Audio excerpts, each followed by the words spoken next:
Allahabad high court में एक पति पत्नी के बीच विवाद सामने आया, जिसमें पत्नी ने पति पर दहेज की मांग, प्रताड़ना और अप्राकृतिक यौन संबंध बनाने के गंभीर आरोप लगाए थे। दोनों की शादी 7 दिसंबर 2015 को हुई थी और मामला 23 जुलाई 2018 को दर्ज किया। पत्नी का कहना था कि पति शराब का आदी है, उससे अप्राकृतिक सेक्स करने की कोशिश करता है और जब वह मना करती है तो उसे मारने की धमकी देता है।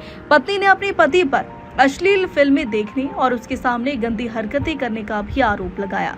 उसने बताया कि सिंगापुर में भी उसे पति द्वारा प्रताड़ित किया था। कोर्ट ने पाया कि पति द्वारा पत्नी से यौन संबंध बनाने की मांग को क्रूरता का मामला नहीं माना जा सकता। हाई कोर्ट ने टिप्पणी की, यदि पत्नी अपनी पत्नी से सेक्स की डिमांड नहीं करेगा तो वह अपनी यौन इच्छाओं को कैसे पूरा करेगा। कोर्ट ने यह भी कहा कि इस तरह के मामले सभ्य समाज के यौन संबंधों के सामान्य नियमों के खिलाफ नहीं हैं। जस्टिस अनीश कुमार गुप्ता की अगुवाई वाली बेंच ने कहा, यह स्पष्ट है कि विवाद पार्टियों के सेक्स को लेकर एकमत नहीं होने की वजह से था। अगर पार्टियों के बीच यौन संबंध को लेकर सहमति न हो तो इससे आपसी विवाद स्वाभाविक रूप से उत्पन्न होता है।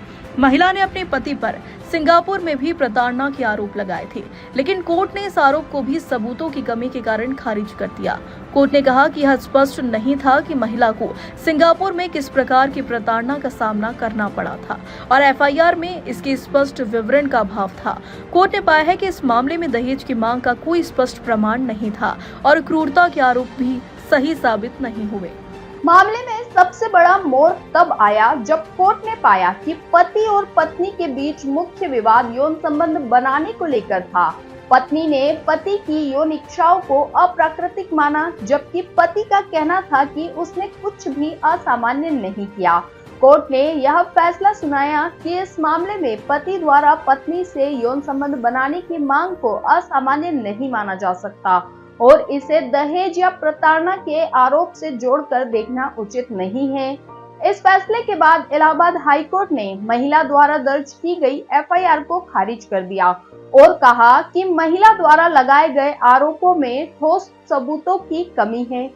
कोर्ट ने यह भी कहा कि दहेज की मांग और क्रूरता के आरोप में कोई स्पष्टता नहीं थी और पति के यौन संबंध बनाने की मांग को क्रूरता के दायरे में नहीं रखा जा सकता। इस मामले में एक बार फिर यह दिखाया कि यौन संबंधों से जुड़े विवादों को गंभीरता से लेने के लिए साक्ष्यों की आवश्यकता होती है। बिना ठोस सबूतों के किसी भी पति पत्नी के व्यक्तिगत मामलों को कानूनी रूप से अपराध के रूप में नहीं रखा जा सकता। अदालत ने यह भी स्पष्ट किया कि यौन संबंधों से जुड़े मुद्दे को निजी और व्यक्तिगत मामलों के रूप में ही देखा जाना चाहिए और इन्हें क्रूरता या प्रताड़ना के आरोपों से नहीं जोड़ा जाना चाहिए। ऐसे ही डेली लीगल अपडेट्स के लिए हमारे YouTube चैनल को सब्सक्राइब करें और तुरंत नोटिफिकेशन पाने के लिए बेल आइकन प्रेस करना ना भूलें।